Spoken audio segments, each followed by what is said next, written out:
नमस्कार विद्यार्थी मित्रांनो, टीटी 2025 चा फॉर्म सुटलेला आहे. त्यानंतर सीटीटी 2025 पण येणारी आहे. सो आता मुलांच्या मनामध्ये गोंधळ आहे. मुलांच्या पण आणि शिक्षक जे आहेत ज्यांना टीटी कंपल्सरी करण्यात आली त्यांच्या मनात सुद्धा गोंधळ आहे की मी टीटी देऊ की सीटीटी देऊ की दोघांची एकत्रित तयारी करू. आता हा गोंधळ दूर करण्यासाठी काही मुद्दे मी तुमच्या समोर मांडणार आहे. सो हा व्हिडिओ तुम्ही पण बघा आणि तुम्हाला गोंधळात टाकणारे जर कोणी असेल तर त्यांना सुद्धा शेअर करा, त्यांच्या ग्रुपला पण द्या आणि हा व्हिडिओ बघितल्यानंतर तुम्हाला काय वाटतं कमेंटमध्ये नक्की टाका. सो विद्यार्थी मित्रांनो, तुमचा एक मोठा भाऊ, लहाना भाऊ, तुमचा मित्र म्हणून मी तुम्हाला सांगतोय, तुमचा मार्गदर्शक म्हणून तुम्हाला सांगतोय, हे मुद्दे नीट लक्षात घ्या आणि ह्या येणाऱ्या संधीचा फायदा करून घ्या, नाहीतर नंतर पश्चातापाशिवाय काही राहणार नाही. हा अनुभव माझा कित्येक वर्षांचा आहे. सो थोडक्यात मी तुम्हाला या व्हिडिओच्या माध्यमातून सांगतोय की तुम्हाला कोणत्या परीक्षेची तयारी आता करणं गरजेचं आहे. गोंधळ न करता आता महत्त्वाचे 5 मुद्दे लक्षात घ्या. वन बाय वन मी तुम्हाला सांगतो. बघा, इग्नाइट अकॅडमीकडनं दोन्ही पण मार्गदर्शनच्या बॅचेस आहे. सीटीटीच्या पण बॅचेस अवेलेबल आहे, टीईटीची पण बॅच अवेलेबल आहे आणि एकत्र टीईटी सीटीची बॅच पण अवेलेबल आहे. तुम्हाला माहितीसाठी सांगतो, याच्यावरती मी नंतर बोलतो तुम्हाला, पण समजून घ्या. आता पहिला मुद्दा मी तुम्हाला सांगतो की सध्या तुम्ही विचार करा की 23 नोव्हेंबरला तुमची टीईटीची एक्झाम आहे. तुमच्याकडे सध्या वेळ किती आहे? तुम्ही आता 23 नोव्हेंबर मध्ये जर असाल तर तुम्हाला तुमचा आता तुम्ही आहात सप्टेंबर मध्ये, म्हणजे मी समजतो तुम्हाला की 15 सप्टेंबर मध्ये तुम्ही आहात आणि 23 नोव्हेंबरला तुमची एक्झाम आहे. साधारणतः तुमच्याकडे असं मी म्हणतो 2 महिने तुमच्याकडे हा वेळ आहे या एक्झामचा अभ्यास करायला. त्याच्यानंतर अजून टेंटेटिव्ह जी डेट आहे सीटीईटीची, ही टीईटीची सीटीची डेट टेंटेटिव्ह आहे 20 डिसेंबरला तुमची असू शकते. म्हणजे टोटल जर आपण विचार केला तर तुमच्याकडे आता या एक्झामसाठी वेळ किती आहे? तर ह्या एक्झामसाठी वेळ आहे 3 महिने तुमच्याकडे. म्हणजे थोडक्यात आपण असं लक्षात घेऊया की टीईटी आणि सीटीटी ह्या दरम्यान तुम्हाला जो वेळ आहे तो आहे 1 महिन्यांचा. आता यामध्ये काही मुद्दे मी तुम्हाला क्लिअर करतो. हे क्लिअर झालं. तुमच्याकडे वेळ किती? फक्त आता तयारी करायला ह्या एक्झामसाठी 2 महिने, ह्या एक्झामसाठी 3 महिने. आता याची डेट अजून आलेली नाही, कन्फर्म नाही. पाठीमागची जून मधली एक्झाम झालीच नाही सीटीटीची आणि परत पुढच्या वर्षी जून मध्ये पण सीटीटी असणार आहे. सीटीटी असणार आहे. आता तोंडावर कोणती एक्झाम आहे? टीईटीचं शेड्यूल आलेलं आहे. सो आता लक्षात घ्या वेळ किती हवा तुम्हाला. बघा, तुम्हाला दोन्ही एक्झामची तयारी करायची असेल तर मी तुम्हाला सांगतो की तुमच्याकडे जर 6 महिने असते आता तर मी तुम्हाला सांगितलं असतं विद्यार्थी मित्रांनो दोघांची तयारी करा. सकाळी टीईटी करा, संध्याकाळी सीटीटी करा. पण आता तुमच्याकडे 6 महिने वेळ आहे का? आता तुम्हाला जर कोणी ब्रह्मदेव जरी आला सांगायला अरे 2 महिन्यात दोघांची तयारी करा, पण मी सांगतो तुम्हाला 100% तुमचं होणार नाही. एक पण होणार नाही. दोन्ही ठिकाणी तुम्ही दोन्ही दगडावर पाय ठेवाल, एक ना धड भराभर चिंध्या. म्हणजे काय, ते पण केलं हे पण केलं, झालं कुठंच नाही असं होऊ शकतं. नंतर तुम्हाला पश्चातापच होऊ शकतो की गडबड होणार तुमची की असं नाही करायला पाहिजे होतं. सो हा मुद्दा नीट लक्षात घ्या की याच्यावरून तुम्हाला काय समजून घ्यायचंय, तुमच्याकडे वेळ कमी आहे. दुसरा मुद्दा काय, तुम्ही जर टीईटी आणि सीटीटी दोघंही करत असाल तर तुमच्याकडे वेळ किती? बरं, 12 तास वेळ तुम्हाला द्यावा लागेल. म्हणजे सकाळी टीईटीचे लेक्चर करा, संध्याकाळी सीटीचे लेक्चर करा. आता बघा 2 महिन्यात मार्गदर्शन पण महत्वाचं असणारच आहे. का? कारण ह्या 2 महिन्यात तुम्हाला हे विषय संपवायचे. कसे संपवायचे? मला काय वाचायचं, कुठून वाचायचं, काय महत्वाचं आहे, पीवायक्यू सेशन कोणते, हे सगळं महत्वाचं आहे तुम्हाला. बरोबर आहे. सो हा मुद्दा नीट लक्षात घ्या. 12 तास जमेल का रे मला? सकाळी 6 तास लेक्चर करायचं टीईटीचं, संध्याकाळी 6 तास सीटीटी, किंवा सकाळी 4 तास टीईटी, संध्याकाळी 4 तास सीटीटी, दोघांना 8 तास द्यायचा. मग मला सांगा की तुम्हाला सेल्फ स्टडीला वेळ मिळतो का? सेल्फ स्टडी जर तुम्ही केलंच नाही तर तुम्हाला कसं कळणार आहे तुम्ही कुठे वीक आहात, कुठे प्रॉब्लेम आहे, कशाचा अभ्यास जास्त करावा लागेल? सेल्फ अनालिसिस पण करावं लागेल ना. शिकवणारा किती पट्टीचा असू द्या, किती महारथी असू द्या, पण तुम्ही स्वतः सेल्फ स्टडी जोपर्यंत करत नाही तोपर्यंत त्याच्यामध्ये अचिव्हमेंट येणारच नाहीये. म्हणजे मी थोडक्यात उदाहरण सांगतो की तुम्हाला किती आम्ही दिलं, हे करा हे करा हे करा महत्वाचं आहे, पण तुम्ही केलं नाही स्वतःहून, तर काय उपयोगाचं? बरं मला सांगा, तुमच्यापैकी असे काही विद्यार्थी, तुमचे विद्यार्थी पण असतील किंवा तुम्ही विद्यार्थी पण असाल, तर शिक्षकांनी शाळेत शिकवलं आणि ते तुमचं डायरेक्ट ब्रेन मध्ये गेलं, असं असेल तर मग युनिक आहे. तुम्हाला अभ्यास करावा लागणार आहे. म्हणजे शिक्षकांनी शिकवल्यानंतर थोडंफार तुम्हाला रिवाइज करावं लागणार आहे, अनालिसिस करावं लागणार आहे, टेस्ट द्यावं लागणार आहे. टेस्ट पण द्यावं लागणार ना. टेस्टनी काय कळतं? तुमची स्ट्रेंथ कळतंय, तुमचा विकनेस कळतोय. विकनेस, एखाद्या विषयात तुमचा विकनेस काय आहे, कोणता टॉपिक वीक आहे, त्याच्यावर काम करावं लागेल ना. मग याच्यासाठी तुम्हाला वेळ द्यावा लागेल. मग मला सांगा, दोघांचा अभ्यास करायचा तर तारेवरची कसरत आहे. मी होणार नाही असं म्हणत नाहीये, पण उगाच कशाला रिस्क घ्यायची. जर हातामध्ये टीईटी समोर आहे तर कशाला सीटीटीच्या मागे लागायचं. बघा मी मुद्दे सांगतो. हा जरा पहिला मुद्दा माझ्याकडे, तुमच्याकडे वेळ कमी आहे. तुमच्याकडे वेळ कमी जास्त असता तर काही हरकत नाही. दुसरा मुद्दा काय की एक्झामचं स्ट्रक्चर तुम्ही लक्षात घ्या. म्हणजे काय, सीटीटी जी एक्झाम आहे सर्व विषयांमध्ये पेडागॉजी तुम्हाला असणार आहे. म्हणजे फॉर एक्झाम्पल तुम्ही जर मॅथ अभ्यास करताय तर लँग्वेज अभ्यास करताय तर यामध्ये तुम्हाला 50% जो वेळ आहे ना तो 50% वेळ तुम्हाला त्या विषयाला 50% पेडागॉजीला द्यावा लागणार आहे. नवीन टॉपिक की नवीन पद्धतीने अभ्यास लागणार आहे. आतापर्यंत याच्यावर तुम्ही अभ्यास केला नसेल तर मग तुम्हाला अजून जड जाणार आहे. म्हणजे काहीतरी वेगळं करायचं. ह्या 2 महिन्यात काहीतरी वेगळं नाही. जे करत आलेलं आहात, जे तुम्हाला माहिती तेच केलं योग्य राहणार आहे. हा पहिला मुद्दा. दुसरा काय, टीईटी सरळ विषयाचा अभ्यास, याच्यात पेडागॉजी नाहीच आहे. सरळ आहे. तुम्हाला गणित करायचंय, रिझनिंग करायचंय, मानसशास्त्र करायचंय, लँग्वेजचे 2 पेपर करायचे आणि पेपर 2 ला तुम्हाला सामाजिक शास्त्र किंवा मॅथ सायन्स करायचं आहे. सो लक्षात घ्यायचं, सरळ सरळ तुमचा अभ्यास जो तुम्ही आता करत आलाय 10वी 12वी पर्यंत करत आलेला आहात तो अभ्यास करायचा. तिसरा मुद्दा तुम्हाला मी सांगतो, वेळ तुमच्याकडे एकतर कमी आहे आणि सर्व बेसिक कन्सेप्ट तुमच्या आतापर्यंत मराठीमध्ये क्लिअर आहे. आता बघा, नाही म्हणलं तरी टेक्निकल काही वर्ड हिंदी मधले समजायला थोडे अवघड जाणार आहे.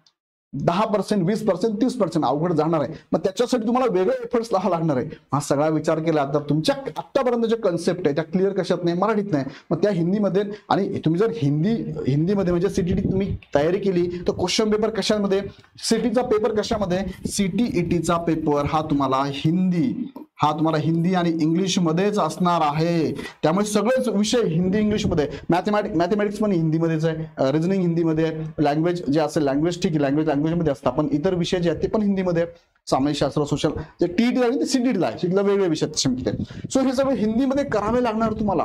आणि लक्षात घ्या की सीटीटी जी आहे ही केंद्र सरकारची एक्झाम आहे.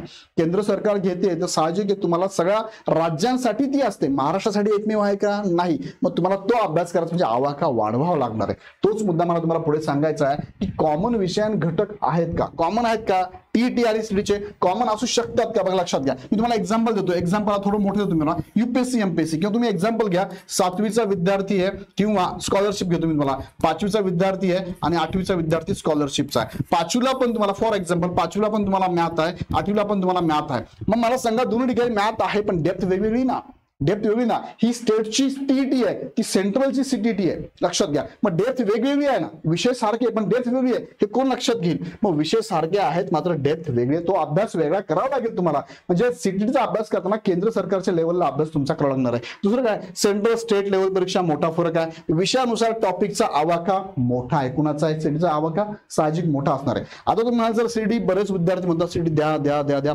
बघा सीटी बऱ्याच वर्षापासून चालत आलेली आहे, त्यामुळे त्याचा अभ्यास वर्ग पण मोठा आहे. तो महाराष्ट्राचा नाही, तो इतर राज्यांचा मोठा आहे, म्हणून तो इतर राज्यांचा मोठा आहे. सीडी देतात ते हिंदी साइडर, ते हिंदी त्यांना चांगलं जमतं, लहानपणापासून हिंदी शिकत आलेले, हिंदी मधून शिकत आलेले आहे. सो तिथे क्रॅक करणारा वर्ग सेंट्रलचा, त्यातल्या नॉर्थचा किंवा साऊथचे पण काही जे हिंदी साइडर आहे ते मॅक्सिमम आहे. मराठी साइडर फक्त महाराष्ट्रातच आहे ना, त्यामुळे होऊ शकतं टक्का हा कमी. पण सेंट्रलचे एवढे मुलं अभ्यास करतात त्यामुळे जास्त टक्का आहे. आपण जर अभ्यास आपली टीटी चालू 2013 चालू आहे, त्यानंतर सातत्याने होते का नाही, त्यामुळे सातत्य नसल्यामुळे असं होतंय. पण तुम्ही आता इथून पुढे जर सातत्य ठेवलं तर मला वाटतं की टीटीचा टक्का 100% वाढणार ना.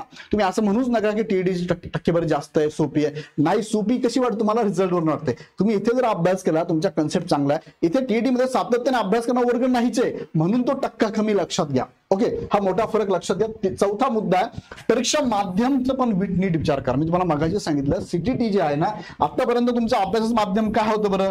जनरली आपल्याकडे मॅक्सिमम लोक मराठी इंग्लिश मध्ये शिकले, मॅक्सिमम मराठीमध्ये आहे. काही हिंदी साइडर असेल, काही म्हणजे हिंदी लँग्वेज मध्ये असेल, काही उर्दू पण असू शकतं, नो डाऊट. पण इथे लक्षात घ्या, तुम्ही मराठीमध्ये कन्सेप्ट क्लिअर केलाय, माध्यम समजावून घ्यायलाच तुम्हाला जास्त वेळ लागणार आहे. कशाला, सीटीटीला. तुम्ही जर सीटीचा अभ्यास करत बसला, तो हिंदीमध्ये आणि इंग्लिशमध्ये करायचा म्हटला तर तुमच्या बऱ्याचशा कन्सेप्ट ह्या मराठीमध्ये असल्यामुळे हिंदीची लँग्वेज म्हणजे तो मीडियम विषय समजून घ्यायला अवघड जाणार आहे. लक्षात घ्या. म्हणजे इंग्लिश तुम्हाला मॅथ तुम्हाला हिंदीमध्ये, त्यानंतर तुम्हाला रिझनिंग हिंदीमध्ये आहे. लक्षात घ्या, ते समजून घ्यायला तुम्हाला वेळ लागणार आहे. आणि शेवटचा 5वा मुद्दा महत्वाचा आहे, मार्गदर्शकांचं काय. आता मी नेहमी सांगतो, तुमचा मोठा भाऊ समजा, लहान भाऊ समजा, मार्गदर्शक समजा, मित्र समजा.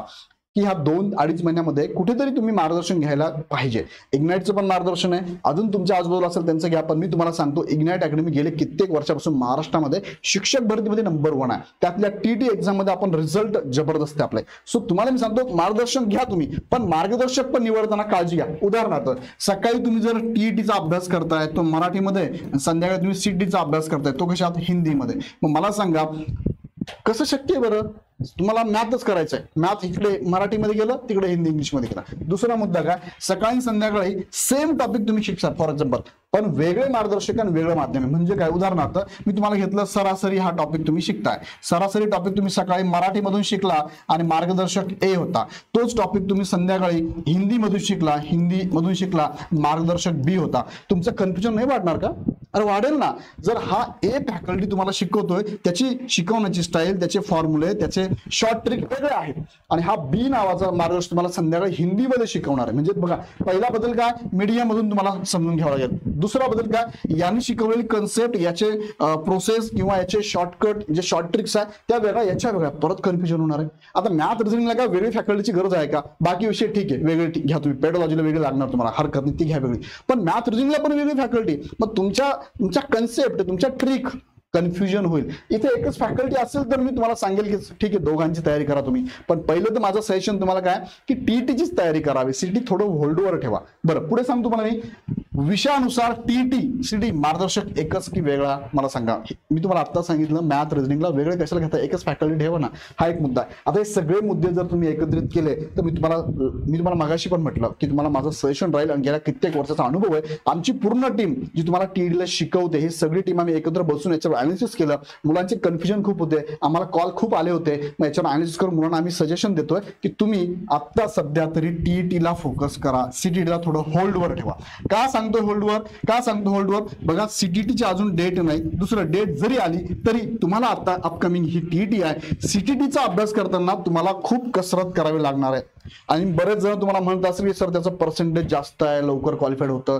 नाही, असं नाही. मी तुम्हाला एक्सप्लेन केलं की बऱ्याच वर्षापासून सीटीटी आहे, बऱ्याच वर्षापासून अभ्यास करणारा वर्ग आहे. हिंदी सायडर वर्ग जास्त आहे, आपल्याकडे मराठी आहे. मराठी सायडर सीटी मध्ये जास्त जात नाही, लक्षात घ्या. आणि टीटीचा अभ्यास करणारा आपला वर्ग तुलनेने कमी आहे, अभ्यास फार कमी करतात. दुसरा मुद्दा, सीडी सातत्याने होत नाही. सीडी कशी सातत्याने होत असल्यामुळे तो अभ्यास करणारा वर्ग आहे, त्यामुळे असं होतंय. सो असं मनात अजिबात आणू नका असं होतंय, नाही नाही नाही नाही. सो अभ्यास करताना मला असं वाटतंय, माझं पर्सनल ओपिनियन, आमच्या टीमचं ओपिनियन आहे, तुम्ही टीईटी करायला पाहिजे. सीटीचा अभ्यास करायचा आहे तुम्हाला, ठीक आहे, होल्डवर ठेवा. आता तुम्ही सपोज टीईटीचा अभ्यास करताय, आमच्याकडे बघा दोन्ही पण बॅचेस आहे ना. बघा, ही जी बॅच आहे तुमची सीटीटीची, ही एकत्रित पण आम्ही दिली, टीईटी सीटी एकत्रित पण आहे, दुसरा सेपरेट पण आहे. सपोज तुम्ही टीईटीची बॅच आता करताय, फ्रेशमुळे ही टीईटीची बॅच करताय, शिक्षकांना पण आचार्य बॅच आहे आमच्याकडे, ही बॅच करताय. ही बॅच तुम्ही काय 2 महिन्याचा सातत्याने व्यवस्थित ह्याच बॅचचा अभ्यास करा. मला सांगा, ही एक्झाम दिल्यानंतर तुम्हाला वाटतं की जर झालंय, चांगला पेपर केला, मी क्वालिफाईड होऊ शकतो, कशाला करायची गरज आहे?